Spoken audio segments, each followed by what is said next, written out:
ایک گاؤں کے بارے میں کہا جاتا تھا کہ جہاں قدرت کی بے پناہ نعمتیں تھیں، اللہ پاک نے وہاں کے لوگوں کو مالا مال کیا ہوا تھا۔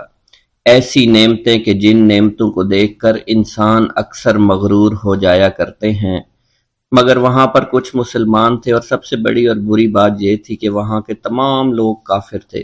وہ کفار اپنی دولت پر بہت فخر کیا کرتے تھے، کیونکہ ان میں ہر ایک انسان بہت دولت مند تھا۔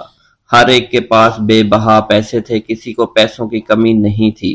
وہاں کے سردار کی ایک اکلوتی بیٹی تھی جس کو سردار بے پناہ پیار کرتا تھا۔ اس سردار کی بیٹی بے پناہ مغرور، ظالم، گھمنڈی تھی۔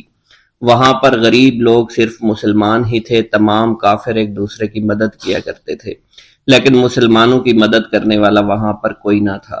وہاں پر انہیں کوئی دیکھنے والا نہ تھا۔ سردار کی بیٹی کو کالے جادو میں خوب مہارت حاصل تھی، اور وہ جادو کی وجہ سے وہاں پر رہنے والے غریبوں پر بہت ظلم کیا کرتی تھی۔ تمام مسلمان اس سے بے حد پریشان تھے، اور وہ لوگوں کو غلام بناتی اور مزدور بناتی تھی۔ اگر ان میں کوئی اس کی بات نہ مانتا تو اس کو قیدی بنا کر اپنے اشاروں پر نچایا کرتی تھی۔ اس بستی میں چونکہ اکا دکا مسلمان تھے جن کا کوئی پرسان حال نہیں تھا، کوئی بھی ان کو بچانے والا نہیں تھا۔ جب وہ سردار کی بیٹی کے ظلم حد سے بڑھ گئے تو مسلمانوں میں سے ایک بوڑھے شخص نے اللہ کے حضور گڑ گڑا کر دعائیں کی، اے اللہ، ہمارے چند نسلیں جو یہاں پر بچی ہوئی ہیں، ان نسلوں کو تو بچا لے۔ یہ سردار کی بیٹی جس نے ہمارا جینا دشوار کر رکھا ہے، یہاں کوئی بھی انسان ہمارا حال نہیں پوچھتا، اور نہ ہی ہمارے پاس مال و دولت ہے، اور نہ ہی ہمارے پاس جسمانی طاقت بچی ہے۔ یا اللہ، ہمارے لیے کوئی ایسا بندہ بھیج جو نہ صرف طاقتور ہو بلکہ اس جادوگرنی یعنی سردار کی بیٹی کو بھی ہرا سکے۔ اللہ رب العزت نے اس بوڑھے کی دعا کو قبول فرمایا، اور یوں اس جگہ پر ایک اللہ والے کو بھیج دیا۔ اور وہ اللہ والے ایسے ہی بستی میں داخل نہیں ہوئے، بلکہ ایک دن کچھ عجیب واقعہ ہوا۔ ان کافروں کا سردار جنگل میں سیر سپاٹے کرتے ہوئے نکلا تھا۔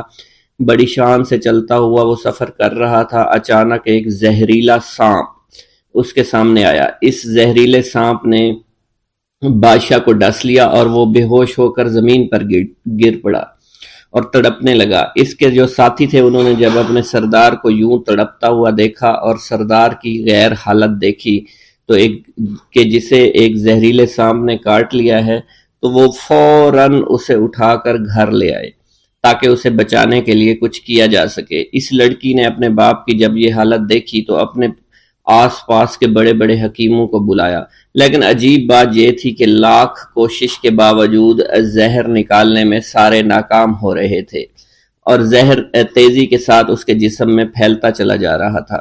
لیکن اسی وقت وہاں ایک درویش کی آمد ہوئی، ایک اللہ والے آئے، ان اللہ پاک نے اس مقصد کے تحت وہاں بھیجا تھا۔ اس اللہ کے ولی نے سردار کے گھر پر پہنچ کر دروازے کو کھٹکھٹایا۔ نوکروں نے پوچھا کون ہو، کس سے ملنا ہے؟ اس نے کہا میں نے سنا ہے کہ یہاں کے سردار کو سانپ نے ڈس لیا ہے۔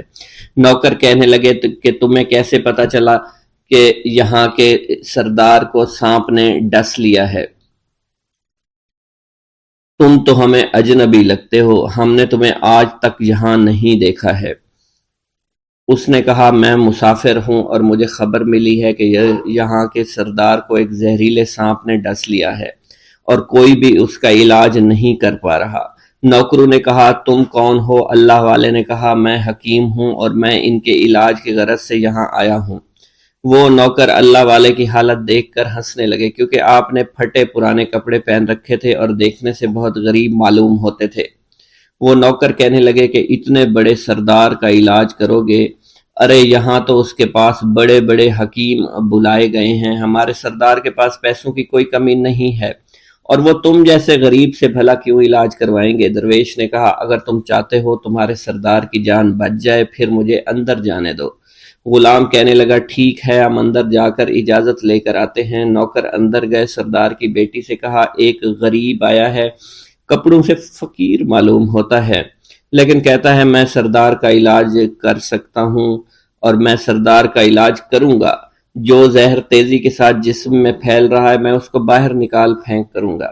اس کی بیٹی کہنے لگی ٹھیک ہے بلا لو۔ جب وہ اللہ والے اس کے گھر کے اندر گئے تو دیکھا سردار تڑپ رہا تھا، ٹانگ کو بار بار بستر پر پٹخ رہا تھا۔ اللہ والے نے اس کے پیر کی طرف دیکھا جہاں سانپ نے اس کو کاٹا تھا، اسی جگہ اللہ والے نے تھوک دیا، فوراً وہاں سے بھاگ گئے۔ اس کے سارے سپاہی اس کی بیٹی دیکھ کر حیران رہ گئے کہ یہ بھلا کون سا دیوانہ ہے، کمرے میں آیا، علاج کی بجائے اسی جگہ پر تھوک دیا جہاں صرف کاٹا تھا، اور بھاگ بھی گیا۔ اس کو کوئی گرفتار نہیں کر سکا۔ سردار کی بیٹی غصے میں تل ملا اٹھی کہ اس نے جو گستاخی کی ہے اس کی کوئی بات نہیں،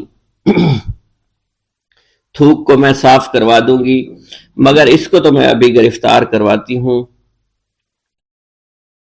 اور اس نے اپنے سردار کے ایک نوکر سے کہا کہ اس تھوک کو صاف کرو۔ اس نوکر نے تھوک کو صاف کرنے کی بجائے اس کو اچھی طرح سے ٹانگ پر مل دیا۔ لڑکی نے کہا کیا کر رہے ہو؟ اس فقیر نے میرے باپ کی ٹانگ پر تھوک دیا، اب اس تھوک کو تم مل رہے ہو؟ حکیم نے اپنے ہاتھ کے اشارے سے سردار کے بیٹے کو روک دیا۔ جیسے اس تھوک کو سردار کی ٹانگ پر ملا گیا، فوراً سارا زہر ختم ہو گیا۔ جو ٹانگ کٹنے کے قابل تھی وہ ٹانگ بالکل ٹھیک ہو چکی تھی، جو نیلی پڑ چکی تھی اب اصلی حالت میں آہستہ آہستہ واپس آ رہی تھی۔ اور جب وہ قبیلے کا سردار بالکل ٹھیک ہو گیا، ہوش میں آ گیا تو حیران رہ گیا۔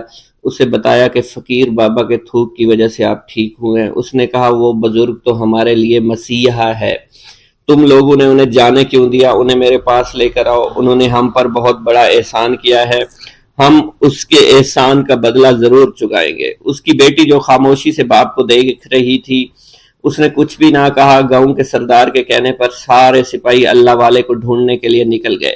وہ چاروں طرف پھیل گئے لیکن کہیں بھی اللہ والے کا پتہ نہیں چل رہا تھا۔ پھر جب سپاہی تلاش کرتے کرتے جنگل میں داخل ہوئے، وہاں ایک درخت کے نیچے ایک آدمی کو عبادت کرتے ہوئے دیکھا۔ وہ غور سے اس کو دیکھ رہے تھے اور کہہ رہے تھے یہ کس طرح کی عبادت کر رہے ہیں؟ ہم لوگ تو اپنے بتوں کے آگے ہاتھ جوڑتے ہیں، یہ نہ جانے کس کو سجدہ کر رہے ہیں۔ خیر، عبادت کے فوراً بعد اللہ والے کو پکڑ لیا، گاؤں کے سردار کے سامنے پیش کیا۔ وہ کہنے لگا آپ کون ہیں اور کہاں سے آئے ہیں؟ سب سے پہلے تو میں گستاخی کی معافی چاہتا ہوں، میرے لوگوں نے آپ کے ساتھ بڑی بدتمیزی کی، لیکن آپ کی وجہ سے آج میں زندہ ہوں۔ ہم گناہ گاروں کی وجہ سے آپ جیسے لوگوں کو بہت تکلیف ہوئی ہے، اس لیے میں معذرت چاہتا ہوں۔ آپ سے درخواست کرتا ہوں کہ آپ میری طرف سے یہ قیمتی لباس یعنی کپڑے اور عربی گھوڑا قبول کیجئے۔ اللہ والوں نے اس کی طرف مسکرا کر دیکھا اور کہا یہ گھوڑا، یہ لباس بہت قیمتی ہے، مگر یہ لباس پہن کر اس گھوڑے کے لیے گھاس کاٹوں گا تو کیا اچھا لگوں گا؟ سردار نے کہا فکر نہ کریں، گھوڑے کے ساتھ ساتھ ہم آپ کو نوکر بھی دیں گے۔ اللہ والے نے کہا کہ اتنی مال و دولت اور نوکروں کے ساتھ میں اکیلا رہوں گا؟ گاؤں کا سردار بولا حضور آپ کی یہ بات سن کر میں سوچ میں گم ہو گیا ہوں، لیکن یہ میری بیٹی آپ کے سامنے حاضر ہے۔ بیٹی حیرت سے اپنے باپ کو دیکھ رہی تھی کہ میرا باپ اب کیا کہنے والا ہے۔ سردار نے کہا میری بیٹی جسے آپ نے دیکھ لیا ہے اس کی شادی میں آپ سے کر دوں گا، مگر ایک شرط ہے کہ آپ کو اپنے مذہب کو چھوڑنا پڑے گا۔ میرے سپاہیوں نے آپ کو عبادت کرتے ہوئے دیکھا ہے، جہاں تک ہمارے معمولات ہیں ہم بتوں کے آگے سجدہ کرتے ہیں اور ان کی عبادت کرتے ہیں، اور آپ جس کے آگے سجدہ کرتے ہیں وہ اللہ ہے، یعنی آپ مسلمان ہیں، اس لیے آپ کو اپنا مذہب چھوڑنا پڑے گا۔ کیا آپ ایسا کر سکتے ہیں؟ اللہ والے نے کہا کہ مجھے ایک بات بتائیے، آپ سب کچھ دیکھ رہے ہیں، آپ نے مجھے یہ بھی دعا دی کہ میری اولادیں ہوں اور آپ کی نسل آپ کی بیٹی سے چلے گی۔ مجھے ایک بات بتائیں، اگر ان بچوں میں سے کسی بچے کو خدا نہ خواستہ کچھ ہو گیا تو کس کو رونا پڑے گا؟ سردار نے جواب دیا اگر خدا نہ خواستہ کچھ ایسا ہوا تو رونا مجھ کو ہی پڑے گا۔ اللہ والا نے مسکرا کر کہا اگر یہ سارا مال لے کر مجھے رونا ہی پڑا تو آپ اپنا گھوڑا، اپنی دولت، اپنی بیٹی، ہر چیز اپنے پاس رکھ لو۔ میں خوش ہوں، میں مسلمان ہوں، میں ٹھیک ہوں۔ اگر یہ تمام چیزیں لے کر مجھے اپنا محلہ چھوڑنا پڑے تو میں اپنی جان دے کر بھی اپنے مذہب کو نہیں چھوڑوں گا۔ جس طرح آپ نے مجھے نوازا ہے، میں اسی رب کے دین کو چھوڑ کر چلا جاؤں گا۔ صرف چند پیسوں کی خاطر میں ہر دن پیسہ پیسہ نہیں کر سکتا، اور اپنی درویشی میں بہت خوش ہوں۔ اللہ نے مجھے جس مقصد کے لیے بھیجا تھا وہ میرا مقصد پورا ہو جائے گا۔ گاؤں کے سردار نے پوچھا، یہ کہہ کر وہ اللہ والے جانے لگے تو سردار نے درویش کو رک جانے کا کہا اور کہنے لگے، میں نے مال دے کر تمہیں آزمایا اور تمہیں پرکھا، لیکن تم اپنے مذہب کو چھوڑنے پر راضی نہیں ہو۔ اگر تم یہی سب کرنے آئے تھے تو تمہیں اس بات کا ڈر نہیں؟ کیا تم نہیں جانتے ہم کتنے طاقتور ہیں، اور میری بیٹی اپنے عمل میں اتنی ماہر ہے کہ تمہیں یہاں کھڑے کھڑے ابھی جنگلی جانور بنا سکتی ہے۔ اللہ والے نے کہا کہ اس نے جنگلی جانور کمزور لوگوں کو بنایا ہوگا، یہ مجھے جانور بنا کر تو دکھائے۔ اس سے پہلے کہ گاؤں کا سردار اپنی بیٹی سے کچھ کہتا کہ اس پر وار کرو، اللہ والے نے جادوگرنی پر ایسی پھونک ماری کہ وہ اسی وقت ایک بہت بڑی چھپکلی بن گئی۔ وہ کچھ بھی نہیں کر پا رہی تھی، وہ چھپکلی اتنی بڑی تھی کہ وہاں پر جتنے بھی انسان کھڑے تھے ان سب میں سب سے زیادہ اونچا اس کا قد تھا۔ وہ چھپکلی اللہ والے کے پاس آئی، اپنا زہر اس پر اگلنا چاہتی تھی کہ اسی وقت اس نے اس کے منہ پر تھوک دیا۔ تھوکنے کی دیر تھی، وہ چھپکلی جلنے لگی اور جس سے گرمی کی وجہ سے اس کا چہرہ پگھل رہا تھا، اس کا چہرہ جل کر کالا ہو چکا تھا۔ وہ مرنے والی تھی کہ سردار دوڑتا ہوا قدموں میں آ کر گر پڑا اور معافی مانگنے لگا اور کہنے لگا، حضور اس گستاخی کے لیے میں معذرت خواہ ہوں، آپ مجھے معاف کر دو، میں نے سچ میں آپ کو بہت کمزور سمجھا تھا، آپ کو آپ کا مذہب سے ہٹانا چاہا تھا۔ اگر میری بیٹی ٹھیک ہو جائے تو میں سچ کہتا ہوں یہاں پر جتنے لوگ ہیں ہم پوری کی پوری بستی مسلمان ہو جائیں گے۔ اللہ والے نے کہا کہ ہم تمہیں اپنے دین میں شامل کرنے کے لیے یہ سب نہیں کر رہے، بلکہ تم لوگ مسلمان بھائیوں پر جو ظلم کرتے ہو وہ ظلم کو ختم کرنے کے لیے ہم یہاں آئے ہیں۔ ہمارے دین میں جبر اور ظلم نہیں۔ اگر تمہارے بیٹی سے انسان بن کر سدھر جاتی ہے تو اس کو اس کی اصلی حالت میں لانے کے لیے میں خود کو اللہ کی بارگاہ میں پیش کروں گا اور دعا کروں گا۔ سردار کہنے لگا کہ ہاں میری بیٹی اصلی حالت میں اگر آ جائے تو پھر ہم کسی پر ظلم و ستم نہیں کریں گے، اور میں دل سے اپنی بیٹی کے لیے معافی چاہتا ہوں۔ آج سے یہ کوئی بھی جادو ٹونا اور مسلمانوں کو تنگ نہیں کرے گی، اور نہ ہی کسی مسلمان پر یہ ظلم اور جبر کرے گی۔ بس آپ اسے دوبارہ سے انسان بنا دے۔ اللہ والا نے چھپکلی پر دوبارہ سے پھونک ماری تو پھر سے انسان بن گئی اور اللہ والے کے قدموں سے وہ لپٹ گئی، کہنے لگی، مجھے معاف کر دیجئے، مجھے معاف کر دیجئے، میں نے اپنے آپ کو بہت طاقتور سمجھا۔ اس لڑکی کا آدھا چہرہ جل چکا تھا اور کالا ہو چکا تھا۔ وہ کہنے لگی کہ آج اپنے باپ کے ساتھ میں آپ کے دست مبارک پر مسلمان ہونا چاہتی ہوں۔ میں وعدہ کرتی ہوں کہ آج سے اس بستی پر کوئی بھی کافر کسی مسلمان کے ساتھ بدتمیزی نہیں کرے گا، زیادتی نہیں کرے گا، ظلم اور جبر نہیں کرے گا، بلکہ ہم سب یہاں مل جل کر رہیں گے اور بھائی چارے کے ساتھ رہیں گے۔ ہم سب مسلمان ہو جائیں گے اور پھر یوں اللہ والے کے ہاتھوں پوری بستی کا سردار اور اس کی بیٹی نے اسلام قبول کر لیا، اور سردار نے اللہ والے سے اپنی بیٹی کا نکاح کر دیا، اور پھر اس بستی میں ہمیشہ کے لیے امن و امان قائم ہو گیا۔ پیر دستگیر حضور غوث اعظم شیخ عبد القادر جیلانی رحمۃ اللہ علیہ نے اپنی زندگی کا ایک لمبا عرصہ مجاہدات میں گزارا۔ جب آپ بغداد شریف میں علم دین پڑھتے تھے، آپ کا معمول تھا کہ مدرسے کے اسباب پڑھ کر جنگل کی طرف نکل جایا کرتے تھے اور وہیں اپنے سبق یاد کرتے تھے، عبادت میں مصروف اور مشغول رہا کرتے تھے۔ اسی زمانے کی بات ہے کہ ایک روز حضور غوث اعظم شیخ عبد القادر جیلانی رحمۃ اللہ علیہ نے کسی غار کے قریب ایک پتھر کو دیکھا۔ اس پر ایک درود پاک لکھا ہوا تھا اور ساتھ ہی یہ بھی لکھا تھا کہ یہ درود جو پتھر پر لکھا ہے اسے ایک مرتبہ پڑھنے سے 50,000 درود شریف پڑھنے کا ثواب ملتا ہے۔ حضور غوث اعظم رحمۃ اللہ علیہ نے وہ درود شریف لکھ لیا اور اسے پڑھنے لگے۔ بعد میں ایک روز آپ کو خواب میں پیارے آقا مکی مدنی محمد مصطفیٰ صلی اللہ علیہ وآلہ وسلم کی زیارت ہوئی۔ آپ نے آخری نبی رسول ہاشمی صلی اللہ علیہ وسلم سے اس درود شریف کے متعلق پوچھا کہ کیا یہ وہی درود شریف ہے جس کے پڑھنے سے 50,000 درود شریف پڑھنے کا ثواب ملتا ہے؟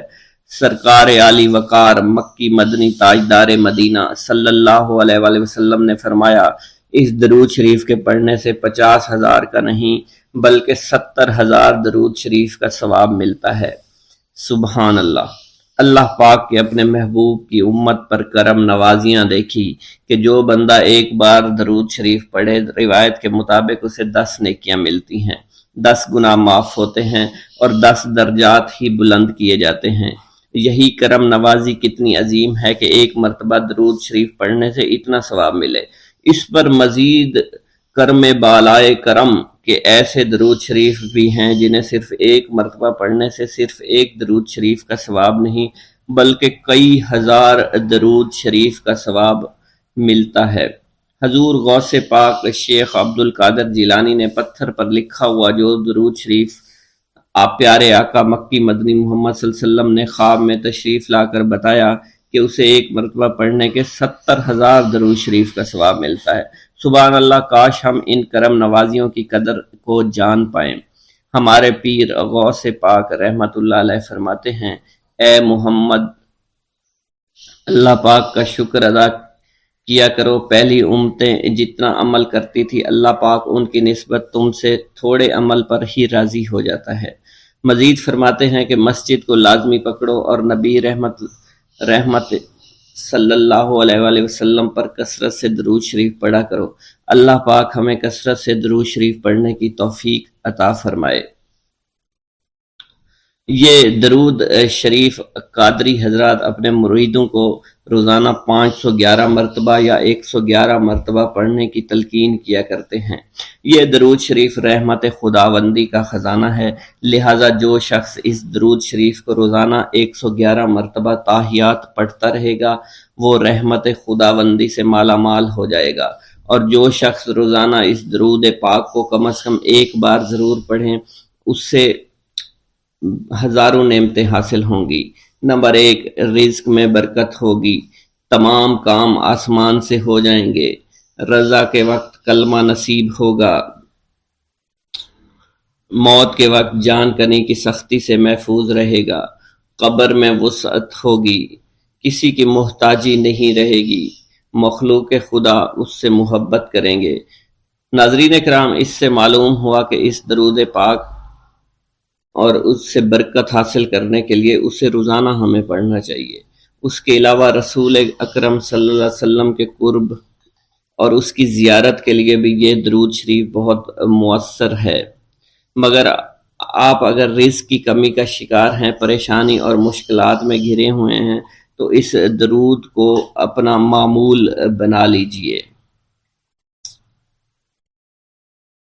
تمام بھائی جو حضور غوث پاک سے عشق و محبت کرتے ہیں، حضور غوث پاک کو مانتے ہیں، وہ کمنٹ باکس میں یا غوث اعظم لکھ دیجئے۔ اللہ ہمارے رزق، مال و جان اور عزت میں برکت عطا فرمائے اور ہماری مغفرت عطا فرمائے۔ بسم اللہ الرحمن الرحیم۔ السلام علیکم۔ حضور سیدنا غوث اعظم فرماتے ہیں، میں 10 برس کی عمر میں اپنے شہر کے مکتب میں حصول علم کے لیے جایا کرتا تھا۔ اس وقت میرے ساتھ ملائکہ بھی ہوتے تھے جو میرے آگے پیچھے میری حفاظت کی غرض سے چلتے تھے۔ جب میں مدرسہ پہنچتا تھا تو وہ بار بار منادی کرتے تھے، اللہ کے ولی کے لیے جگہ خالی کر دو، چنانچہ وہ میرے لیے جگہ خالی کر دیتے تھے۔ ایک مرتبہ میں نے ایک ایسے شخص کو دیکھا جس نے فرشتوں کی آواز سن کر کہا کہ یہ نہایت معزز گھرانے کا فرد ہے اور عن قریب اس کو وہ عظمت اور بزرگی حاصل ہوگی جس میں کوئی مزاحمت نہ ہوگی، اس کو ایسا قرب نصیب ہوگا کہ اس کو کوئی فریب نہ دے سکے گا۔ پھر 40 برس بعد میں نے اس شخص کو پہچانا، وہ شخص ابدالوں میں سے تھا۔ حضرت شیخ ابو سعود احمد بن ابی بکر سے مروی ہے، حضور سیدنا غوث اعظم نے فرمایا، میں 25 سال تک تنہا عراق کے بیابانوں میں پھرتا رہا۔ میں لوگوں کو نہ جانتا تھا، لوگ مجھے نہیں جانتے تھے۔ اسی دوران میرے پاس رجال الغیب اور جنات تشریف لائے جنہیں میں طریقت اور رسول اللہ کی تعلیم دیا کرتا تھا۔ ابتدا میں جب میں عراق میں داخل ہوا تو حضرت خضر میرے ہم سفر تھے اور میں انہیں اس وقت سے پہچانتا نہیں تھا۔ ان کے ساتھ میرا معاہدہ ہوا کہ میں ان کے کسی حکم کی خلاف ورزی نہیں کروں گا۔ ایک مرتبہ انہوں نے مجھے ایک جگہ بیٹھنے کا حکم دیا، میں اسی جگہ 3 سال بیٹھا رہا۔ سال میں ایک مرتبہ حضرت خضر میرے پاس تشریف لاتے اور فرماتے یہی تیرا مقام ہے جہاں تجھے پہنچایا گیا ہے۔ اس عرصہ کے دوران تمام نفسانی خواہشات مجھ پر انسانی شکل میں وارد ہوئیں، لیکن اللہ نے مجھے ہر موقع پر استقامت عطا فرمائی اور مجھے ان خرافات سے بچائے رکھا۔ ابتدا میں میرا نفس مجاہدہ کا کوئی طریقہ اختیار کرتا تو میں اس پر قائم ہو جایا کرتا تھا اور کسی چیز کو قبول نہیں کرتا تھا۔ ایک طویل مدت تک اپنا گلا گھونٹتے ہوئے میں نے مدائن کے جنگلوں میں مجاہدات میں مشغول رہا۔ حضور سیدنا غوث اعظم فرماتے ہیں میں نے اپنے نفس کو مختلف مجاہدوں اور ریاستوں اور مشقتوں میں ڈالے رکھا۔ 1 سال تک میں گری ہوئی چیزیں اٹھا کر کھاتا رہا، اسی دوسرے سال میں صرف پانی پر گزارا کرتا رہا اور تیسرے سال میں نے کچھ نہ کھایا اور نہ پیا نہ ہی سویا۔ ایک مرتبہ شدید سردی کی وجہ سے میں ایوان کسریٰ کے کھنڈرات میں سویا تو رات بھر میں 40 مرتبہ احتلام ہوا۔ میں نے ہر مرتبہ دریائے دجلہ پر جا کر غسل فرمایا، پھر نیند کے خوف سے محل کے اوپر ایک ویران جگہ پر چڑھ گیا اور وہاں 2 سال تک قیام کیا، حتیٰ کہ سردی کے سوا کوئی شے کھانے کو میسر نہیں تھی۔ حضور سیدنا غوث اعظم فرماتے ہیں ہر سال ایک بزرگ آتے اور وہ مجھے اونی جبہ دے کر چلے جاتے۔ اسی طرح میں نے بے شمار طریقوں سے دنیا اور نفس سے چھٹکارا حاصل کرنے کی کوشش کی۔ لوگ مجھے دیوانہ سمجھتے تھے، میں برہنہ جسم جنگلوں میں چلا جاتا، کانٹوں پر لوٹا شور مچایا کرتا، میرے تمام بدن سے خون جاری ہو جایا کرتا۔ لوگ مجھے اٹھا کر شفا خانے لے جایا کرتے جہاں میری حالت مزید بگڑ جایا کرتی۔ ایک وقت ایسا آیا جب مجھ میں اور مردہ میں کوئی فرق نہ تھا۔ لوگ کفن لے آئے اور غسال کو بلوایا کہ وہ مجھے غسل دے۔ ابھی انہوں نے مجھے غسل دینے کے لیے ایک تختہ پر لٹایا، میری حالت درست ہو گئی، میں اٹھ کھڑا ہوا۔ طریقت کی ان پرخطر راہوں میں نہ تو میں کبھی خوف زدہ ہوا، نہ کبھی میرا نفس مجھ پر غالب پا سکا اور نہ ہی دنیا کی آسائش مجھے حیران کر سکی۔ حضور سید غوث اعظم فرماتے ہیں شیطان نے میرے گرد بے شمار جال بچھائے۔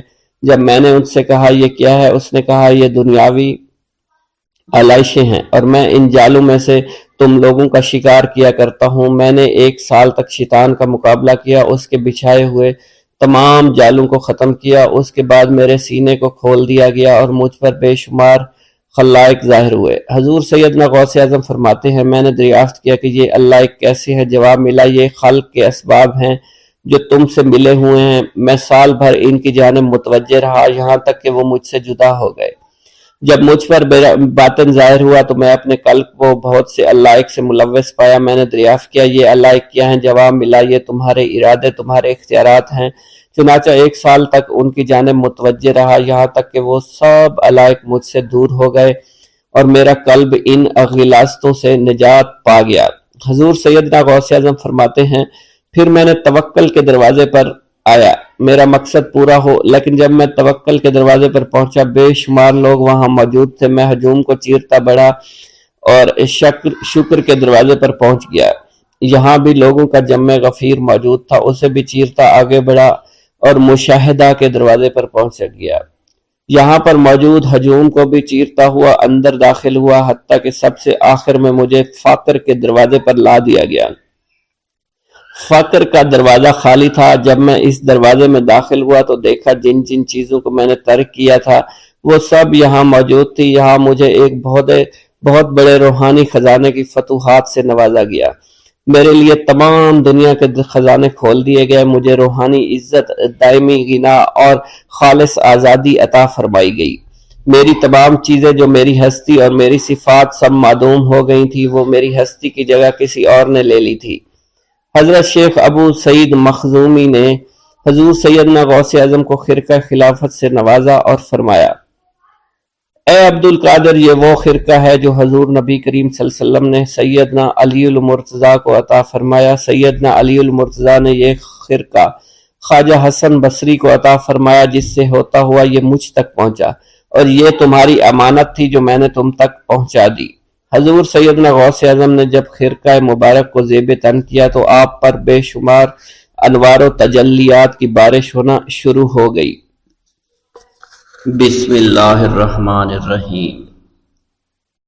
ناظرین گرامی، روایت میں آتا ہے کہ قطب الاقطاب حضرت شیخ عبد القادر جیلانی الحسنی والحسینی الجیلانی، حضرت غوث اعظم شیخ عبد القادر جیلانی رحمۃ اللہ علیہ جب نماز ادا کرتے تو بہت زار و قطار رویا کرتے، یعنی گریہ زاری کیا کرتے تھے۔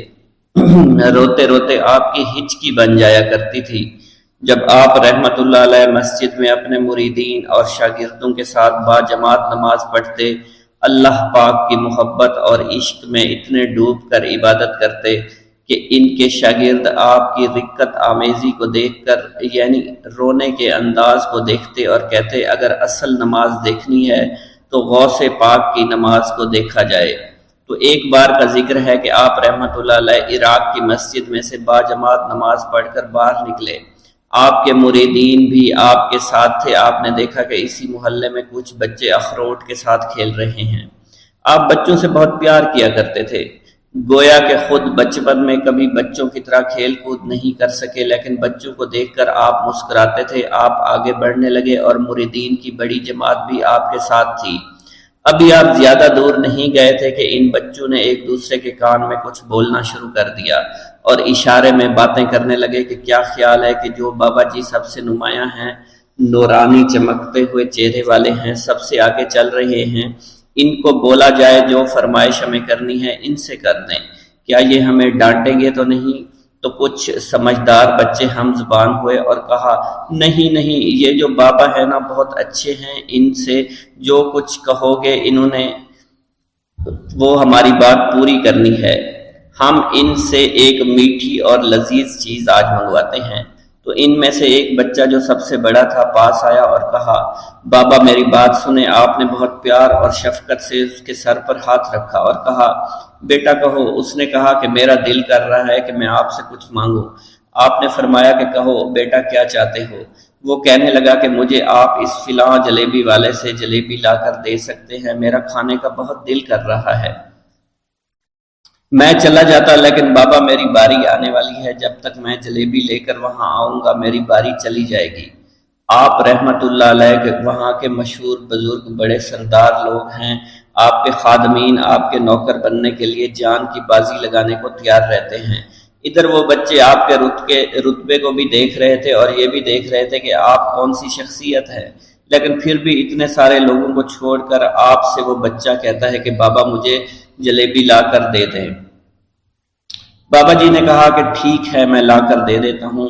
آپ کا ایک مرید آپ کے پاس آیا اور کہا حضرت آپ کیوں اس بات پر توجہ دے رہے ہیں، آپ اس بچے کی فرمائش پر جلیبی لا رہے ہیں؟ حضرت آپ پر میری جان قربان ہو، میں اس بچے کو جلیبی لا کر دے دیتا ہوں۔ آپ رحمت اللہ علیہ نے اسے اپنے ہاتھ کے اشارے سے منع فرمایا اور کہا اس نے مجھ سے کہا ہے نا تو میں ہی اس کی خواہش کو پورا کروں گا۔ پھر آپ رحمت اللہ علیہ اس جلیبی والے کے پاس تشریف لے گئے اور جلیبی والا کچھ دیر پہلے اداس بیٹھا ہوا تھا۔ آپ رحمت اللہ علیہ اس کی دکان میں تشریف لے گئے تو وہ خوشی خوشی سے جھومنے لگا۔ آپ رحمت اللہ علیہ نے اس جلیبی والے سے جلیبی لی، اس نے خوشی خوشی آپ رحمت اللہ علیہ کے ہاتھوں میں جلیبی تھما دی۔ وہ آدمی لگ بھگ 70 سال کا تھا، اس بڑھاپے میں بھی وہ کام کرنے پر مجبور تھا۔ اس کی آنکھوں میں آپ رحمت اللہ علیہ کو دیکھ کر آنکھوں سے آنسو آ گئے۔ اس نے روتے ہوئے کہا اللہ کا لاکھ لاکھ شکر ہے، اس نے میری دعا سن لی۔ آپ نے میری دکان میں قدم رکھے تو کئی دنوں سے آپ کے انتظار میں یہاں بیٹھا ہوا تھا۔ میں جانتا تھا کہ آپ ضرور میری دکان پر تشریف لائیں گے۔ آپ رحمت اللہ علیہ نے فرمایا تمہیں کیسے پتا تھا کہ میں تمہاری دکان پر آؤں گا؟ وہ کہنے لگا کہ حضرت عرصہ ہوا ہے، کئی مہینوں سے میرا کاروبار نہیں چل رہا تھا، میرا کاروبار دن بدن ٹھپ ہوتا جا رہا تھا، فاقوں تک کی نوبت آ گئی تھی۔ مجھے اپنی فکر نہیں تھی لیکن اپنے چھوٹے چھوٹے بچوں کی تھی۔ اس بڑھاپے میں اللہ تعالیٰ نے اولاد تو دی لیکن ان کو پالنے کا کوئی بندوبست نہیں ہو رہا تھا۔ میں نے اپنی اس پریشانی کا ذکر کسی سے کیا تو اس نے کہا کہ عراق کے ایک شہر میں چلے جاؤ، وہاں پر کوئی ایک فقیر ہے، اس سے دعا کراؤ، وہ جس کے لیے دعا کرتے ہیں اس کا کام بن جاتا ہے۔ میں اتنا پریشان تھا کہ اس آدمی کے کہنے پر اس فقیر سے ملنے چلا گیا۔ اس کی تلاش کر کے میں نے اس سے کہا تم میرے لیے دعا کرو تاکہ میرے کاروبار میں ترقی ہو جائے اور میرے رزق میں برکت ہو جائے اور تنگ دستی دور ہو جائے تاکہ میں بیوی بچوں کا پیٹ پال سکوں۔ فقیر مجھے دیکھ کر کہنے لگا کہ تم پیران پیر غوث اعظم دستگیر رحمت اللہ علیہ کو نہیں جانتے؟ میں نے کہا میں نہیں جانتا۔ وہ کہنے لگا حیرت ہے کہ تمہیں یہ پتہ نہیں کہ تم ان کو جانتے ہی نہیں کہ ولیوں کے سردار ہیں۔ میں تو بہت چھوٹا سا فقیر ہوں، میری دعاؤں میں اتنا اثر نہیں کہ وہ غوث اعظم رحمت اللہ علیہ ہیں، جس کے لیے بھی دعا کریں اس کا بیڑا پار ہو جایا کرتا ہے، اور جب اس دور میں غوث پاک رحمت اللہ علیہ خود موجود ہے تو پھر ہمارا کیا مقام ہوگا ان کی دعا کے آگے؟ ہماری دعا کچھ بھی نہیں ہے۔ میں نے کہا اگر یہ بات ہے کہ آپ سے بڑا کوئی بزرگ ہے تو مجھے بتائیے کہ غوث پاک رحمت اللہ علیہ مجھے کہاں ملیں گے اور میں کہاں جاؤں ان سے ملنے کے لیے؟ وہ کہنے لگا کہ وہ جیلان میں ہیں، تم ادھر جاؤ، ہماری کیا جرت کہ آپ کے لیے دعا کریں۔ آپ رحمت اللہ علیہ جس کے لیے بھی دعا فرماتے ہیں اس کا بیڑا پار ہو جاتا ہے، اور اس کو کہیں بول جانے کی ضرورت نہیں ہوتی۔ حضور جب اس فقیر نے مجھے یہ بات کہی تو فوراً جیلان شریف میں آ گیا، اور یہاں پر میں نے آپ کی تلاش شروع کی۔ آج دیکھیے آپ خود بخود میری دکان پر تشریف لائے ہیں، اب دیکھیے کہ آپ کے آنے سے کیسا نور میری دکان میں آ گیا ہے۔ حضور میرے حق میں دعا فرما دیجئے، اللہ پاک میری زندگی کو آسانیاں عطا فرمائے، مجھے اپنی بیوی اور بچوں کی بہت فکر ہے۔ آپ رحمت اللہ علیہ نے فرمایا پریشان ہونے کی ضرورت نہیں، اللہ تعالیٰ سب معاملات ٹھیک فرما دے گا۔ یہ کہہ کر آپ تشریف لے گئے، اس بچے کے پاس آئے اور اس کے ہاتھ میں جلیبی تھما دی۔ ابھی وہاں سے جانے والے تھے، دوسرا بچہ آیا، اس نے کہا کہ بابا آپ نے اسے تو جلیبی لا کر دی ہے، مجھے بھی لا کر دیں۔ آپ نے اس سے بھی تسلی دی اور کہا میں تمہیں بھی جلیبی لا کر دے دیتا ہوں بیٹا۔ یہ دیکھ کر مریدین بہت غصہ ہونے لگے اور کہا کہ حضور ہم اس بچے کو جلیبی لا کر دے دیتے ہیں، آپ کیوں زحمت کرتے ہیں؟ لیکن آپ نے فرمایا نہیں، یہ بچے مجھ سے کہہ رہے ہیں نا، میں ان کا نہیں ٹال سکتا۔ حضور آپ بہت مصروف شخصیت ہے، کیوں ان چھوٹے بچوں کی باتیں سن رہے ہیں؟ آپ نے ہاتھ کے اشارے سے انہیں روکا اور فرمایا اللہ تعالیٰ نے ہمیں جس کام کے لیے چنا ہے بس وہ کام ہی ہم کر رہے ہیں، تم لوگ اللہ پاک کی حکمت کو نہیں سمجھ رہے۔ پھر آپ جتنی بار وہ بچے آپ کو بھیجتے رہے، آپ رحمت اللہ علیہ ان کے لیے جلیبیاں لاتے رہے، حتیٰ کہ آخری بچے کو بھی آپ نے جلیبی لا کر دے دی اور وہ مزے سے کھانے لگے۔ جلیبی کھانے کے بعد وہ آپ کو دعائیں کرنے لگے اور کہا آپ بہت اچھے انسان ہیں، جیسا کہ آپ کے بارے میں ہم نے سنا تھا آپ ویسے ہی ہیں، آپ اخلاق کے بہت عمدہ ہیں، آپ کی سخاوت کے بارے میں ہم نے جتنا سن رکھا تھا آپ اتنے ہی سخی ہیں، ہم آپ سے بہت خوش ہوئے۔ آپ رحمت اللہ علیہ مسکرائے، بچوں کی خوشی دیکھ کر آپ کو دلی اطمینان ملا۔ اب ایک اور نماز کا وقت ہو رہا تھا، آپ نے مریدین سے کہا کہ چلو نماز پڑھنے کے لیے مسجد میں چلتے ہیں۔ وہ سب مل کر مسجد میں چلے گئے اور اللہ کی عبادت میں مصروف ہو گئے۔ میرا یہ قدم تمام اولیاء کرام کی گردن پر ہے۔ ایک مرتبہ محلہ حلبہ میں اپنے مہمان خانے میں واز فرماتے ہوئے حضور سیدنا غوث اعظم پر اچانک حالت کشف طاری ہوئی۔ آپ رحمت اللہ علیہ نے فرمایا میرا یہ قدم ہر ولی اللہ کی گردن پر ہے۔ یہ ارشاد سن کر تمام اولیاء اللہ نے اپنی گردنیں جھکا دیں۔ صلحائے امت نے اس کی توضیح فرمائی ہے کہ آپ رحمت اللہ علیہ کے عہد مبارک اور بعد میں قیامت تک آپ کی عطا کے بغیر ولی اللہ ولایت کے درجے پر فائز نہیں ہو سکتا۔ سلطان الہند حضرت خواجہ معین الدین چشتی المعروف خواجہ غریب نواز اس وقت خراسان کے پہاڑوں پر مجاہدات میں مشغول تھے۔ انہوں نے بھی حضور سیدنا غوث اعظم کا ارشاد گرامی سن کر اپنی گردن جھکا دی اور یوں عرض گزار ہوئے آپ کے قدمین شریفین میرے سر اور میرے آنکھوں پر ہیں۔ حضور سیدنا غوث اعظم فرماتے ہیں کہ میں 10 برس کی عمر میں اپنے شہر کے مکتب میں حصول علم کے لیے جایا کرتا تھا۔ اس وقت میرے ساتھ ملائکہ بھی ہوتے تھے جو میرے آگے پیچھے میری حفاظت کے لیے چلتے تھے۔ جب میں مدرسہ پہنچتا تو یہ منادی کرتے تھے اللہ کے ولی کے لیے جگہ خالی کر دو، چنانچہ وہ میرے لیے جگہ خالی کر دیتے تھے۔ ایک مرتبہ میں نے ایک ایسے شخص کو دیکھا جس نے فرشتوں کی آواز سن کر کہا جس میں کوئی مزاحمت نہ ہوگی کہ یہ ایک نہایت معزز گھرانے کا فرد ہے اور عن قریب اس کو وہ عظمت حاصل ہوگی جس میں کوئی مزاحمت نہ ہوگی اور اس کو ایسا قرب نصیب ہوگا کہ اس کو کوئی فریب نہ دے سکے گا۔ پھر 40 برس بعد میں نے اس شخص کو پہچانا، وہ شخص ابدالوں میں سے تھا۔ حضرت شیخ ابو سعود احمد بن بکر حریمی سے مروی ہے کہ حضور سیدنا غوث اعظم نے فرمایا کہ میں 55 سال تک تنہا عراق کے بیابانوں میں پھرتا رہا، میں لوگوں کو نہ جانتا، لوگ مجھے نہ جانتے۔ اسی دوران میرے پاس رجال الغیب اور جنات تشریف لاتے جنہیں میں طریقت اور اصول کی تعلیم دیتا تھا۔ ابتدا میں جب میں عراق میں داخل ہوا تو حضرت خضر میرے ہم سفر بنے اور بعد میں اس وقت ان کو پہچانتا نہ تھا، اور اس کے ساتھ میرا معاہدہ ہوا کہ میں ان کے کسی حکم کی خلاف ورزی نہیں کروں گا۔ ایک مرتبہ انہوں نے مجھے ایک جگہ بیٹھنے کا حکم دیا اور میں اس جگہ 3 سال تک بیٹھا رہا۔ سال میں ایک مرتبہ حضرت خضر میرے پاس تشریف لاتے، فرماتے کہ یہی تیرا مقام ہے جہاں تجھے پہنچایا گیا ہے۔ اس عرصہ کے دوران تمام نفسانی خواہشات مجھ پر انسانی شکل میں وارد ہوئیں، لیکن اللہ عز و جل نے مجھے ہر موقع پر استقامت عطا فرمائی اور مجھے ان خرافات سے بچائے رکھا۔ ابتدا میں میرا نفس مجاہدہ کا کوئی طریقہ اختیار کرتا تو میں اس پر قائم ہو جاتا اور کسی چیز کو قبول نہ کرتا تھا۔ ایک طویل مدت تک اپنا گلا گھونٹتے ہوئے میں مدائن کے جنگلوں میں مجاہدات میں مشغول رہا۔ حضور سیدنا غوث اعظم فرماتے ہیں کہ میں نے اپنے نفس کو مختلف مجاہدوں، مختلف ریاضتوں اور مختلف مشقتوں میں ڈالے رکھا۔ 1 سال تک میں گری ہوئی چیزیں اٹھا کر کھاتا رہا، دوسرے سال پانی پر گزارا کیا اور تیسرے سال نہ میں نے کچھ کھایا، نہ پیا اور نہ ہی سویا۔ ایک مرتبہ شدید سردی کی وجہ سے میں ایوان کسریٰ کے کھنڈرات میں سویا تو رات بھر میں 40 مرتبہ طبیعت خراب ہوئی۔ حضور سیدنا غوث اعظم فرماتے ہیں ہر سال ایک بزرگ آتے اور وہ مجھے جبہ دے کر چلے جاتے۔ اسی طرح میں نے بے شمار طریقوں سے دنیا اور نفس سے چھٹکارا پانے کی کوشش کی۔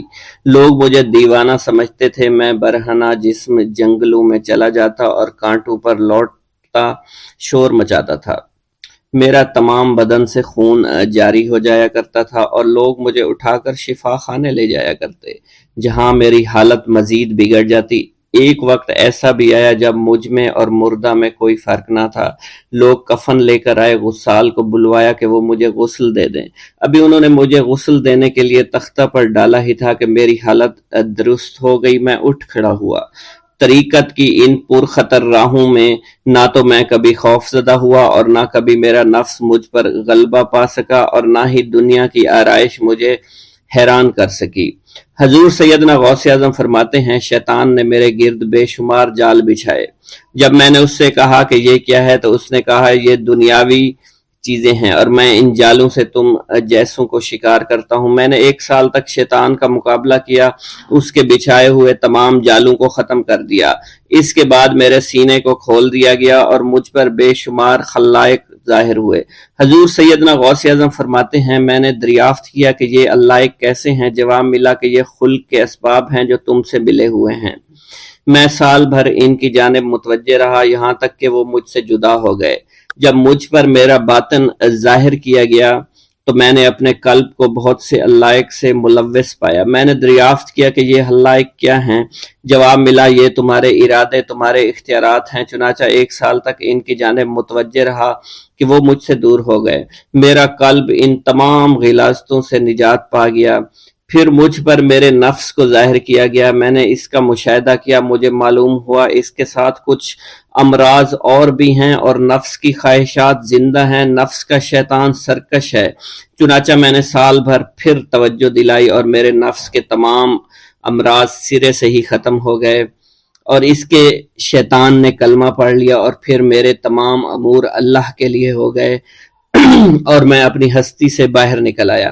حضور سیدنا غوث اعظم فرماتے ہیں پھر میں توکل کے دروازے پر آیا تاکہ میرا مقصد پورا ہو، لیکن جب میں نے توکل کے دروازے پر پہنچا تو بے شمار لوگ موجود تھے۔ میں اس ہجوم کو چیرتا ہوا آگے بڑھا اور شکر کے دروازے پر پہنچ گیا، یہاں پر بھی لوگوں کا جمع غفیر موجود تھا، اسے بھی چیرتا ہوا آگے بڑھا اور مشاہدہ کے دروازے پر پہنچ گیا اور یہاں پر موجود ہجوم کو چیرتا ہوا اندر داخل ہوا، حتیٰ کہ سب سے آخر میں مجھے فقر کے دروازے پر لایا گیا۔ فقر کا دروازہ خالی تھا، جب اس دروازہ میں داخل ہوا تو دیکھا جن جن چیزوں کو میں نے ترک کیا تھا وہ سب یہاں موجود تھیں۔ یہاں مجھے ایک بہت بڑے روحانی خزانے کی فتوحات سے نوازا گیا اور میرے لیے تمام دنیا کے خزانے کھول دیے گئے۔ مجھے روحانی عزت، دائمی فنا اور خالص آزادی عطا فرمائی گئی۔ میری تمام چیزیں جو میری ہستی اور میری صفات سب معدوم ہو گئیں اور میری ہستی کی جگہ کسی اور نے لے لی۔ حضرت شیخ ابو سعید مخزومی نے حضور سیدنا غوث اعظم کو خرقہ خلافت سے نوازا اور فرمایا، اے عبد القادر، یہ وہ خرقہ ہے جو حضور نبی کریم صلی اللہ علیہ وسلم نے حضرت سیدنا علی المرتضیٰ کو عطا فرمایا، اور حضرت سیدنا علی المرتضیٰ نے یہ خرقہ حضرت خواجہ حسن بصری کو عطا فرمایا تھا، جس سے ہوتا ہوا یہ خرقہ مجھ تک پہنچا، اور یہ تمہاری امانت تھی جو میں نے تم تک آج پہنچا دی ہے۔ حضور سیدنا غوث اعظم نے جب خرقہ مبارک کو زیب تن کیا تو آپ پر بے شمار انوار و تجلیات کی بارش ہونا شروع ہو گئی۔ حضور سیدنا غوث اعظم نے حضرت شیخ ابو سعید مخزومی کے مدرسہ میں تدریسی فرائض سر انجام دینا شروع کر دیے۔ آپ کے لیے فی الحال تدریسی مصروفیات کے علاوہ کوئی کام نہ تھا۔ آپ کی شبانہ روز کی محنت سے آپ کے نام کا شعرہ کچھ ہی دنوں میں سارے بغداد میں پھیل گیا۔ طلبہ دور دراز کے علاقوں سے علم کے حصول کے لیے آنے لگے۔ طلبہ کی تعداد جب مزید بڑھنا شروع ہو گئی تو ارد گرد کے کئی مکانات کو خرید کر مدرسہ میں داخل کر لیا گیا۔ کتب سیر میں منقول ہے کہ 528 ہجری میں آپ مدرسہ نظامیہ کی وسیع عمارت تعمیر فرما چکے تھے۔ اس مدرسہ کی تعمیر میں آپ نے بحیثیت مزدور بھی حصہ لیا تھا۔ حضرت شیخ ابو الخشاب سے مروی ہے کہ میں جوانی میں جب علم نحو پڑھ رہا تھا تو لوگوں نے مجھے حضور سیدنا غوث اعظم کے پاس جانے کا مشورہ دیا، اور اس کی وجہ سے مجھے بھی اشتیاق ہوا کہ میں آپ کا واز سنوں۔ ایک مرتبہ کچھ لوگوں کے ہمراہ آپ کی مجلس میں دوستوں کے ہمراہ حاضر ہوا۔ آپ نے میری جانب توجہ کرتے ہوئے فرمایا، ہماری صحبت اختیار کر لو۔ چنانچہ میں نے آپ کے فرمان کے مطابق آپ کی صحبت کو اختیار کر لیا۔ آپ نے مجھے علم نحو کے علاوہ علوم عقلیہ اور تقلد حاصل کیے جس سے مجھے کوئی واقفیت پہلے نہیں تھی۔ 1 سال کے عرصہ میں آپ کی نظر کرم سے میں نے وہ علوم حاصل کر لیے جو گزشتہ اتنی عمر گزارنے کے باوجود بھی مجھے حاصل نہیں ہوئے تھے۔ منقول ہے حضرت شیخ بقا بن بطو، شیخ علی بن ہیتی اور شیخ کیلوی جب حضور سیدنا غوث اعظم کے مدرسہ میں آتے تو جھاڑو دیا کرتے تھے اور چھڑکاؤ کرتے تھے، لیکن آپ کی اجازت کے بغیر کبھی اندر داخل نہ ہوتے تھے۔ اجازت ملنے کے بعد آپ حضرات اندر داخل ہوتے اور اجازت ملنے پر ہی بیٹھتے تھے۔ آپ سے امان طلب کرتے اور امان مل جانے کے بعد مؤدب ہو کر بیٹھ جاتے۔ جس وقت آپ کہیں جانے کا ارادہ کرتے تو یہ حضرات سواری کے ہمراہ چلتے۔ آپ انہیں اس فعل سے منع فرمایا کرتے تھے اور کہتے تھے کہ ہمیں آپ کے ذریعے قرب الہی حاصل ہوا ہے۔ حضرت شیخ محمد قائل الادنیٰ سے مروی ہے کہ ایک مرتبہ حضور سیدنا غوث اعظم سے دریافت کیا گیا کہ آپ کی بزرگی اور عظمت کا راز کیا ہے۔ آپ نے فرمایا کہ میں کبھی جھوٹ نہیں بولتا اور کبھی کسی سے کذب بیانی نہیں کرتا۔